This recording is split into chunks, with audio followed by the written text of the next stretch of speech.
80 ans, après la fin de la Seconde Guerre mondiale, Pékin vient de présenter un spectacle que le monde entier n'a pas pu ignorer.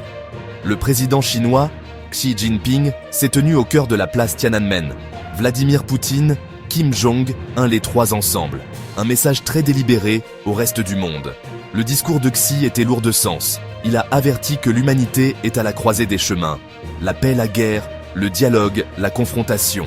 Et alors que la Chine déployait SES, tout nouveaux avions furtifs, SES et missiles hypersoniques des milliers de soldats, le message était clair. CE n'était pas seulement un défilé sur l'histoire. Il s'agissait de l'avenir de la Chine et de sa place dans le monde. L'ampleur était difficile à manquer. Plus de 10,000 soldats ont défilé. Des missiles balistiques, dont certains capables de transporter des ogives nucléaires, ont traversé la ville. Drones sous-marins. Avions de chasse, chars missiles à longue portée ont occupé le devant de la scène. C'était une démonstration de force, non seulement de matériel militaire, mais aussi d'alliance politique. Car juste derrière Xi se tenaient des dirigeants en désaccord avec les États-Unis et leurs alliés. Poutine, Kim, même l'Iran. 23 autres pays ont envoyé des représentants. Certains l'appellent l'axe des bouleversements.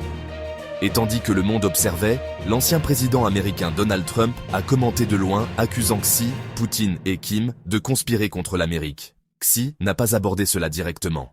Il a promis de renforcer encore plus l'armée chinoise, défendant CE, qu'il a appelé leur souveraineté et leur intégrité territoriale. Mais voici le truc, il ne s'agissait pas seulement de brandir des épées. En commémorant la Seconde Guerre mondiale, Xi rappelait à son auditoire comment la guerre a façonné l'identité de la Chine.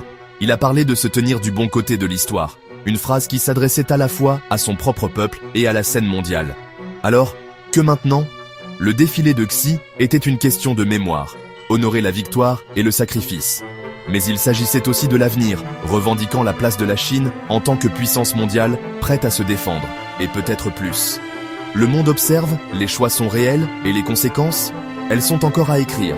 Si vous voulez plus d'analyses approfondies sur les moments qui façonnent notre monde, abonnez-vous et dites-moi c'est eux que vous en pensez dans les commentaires.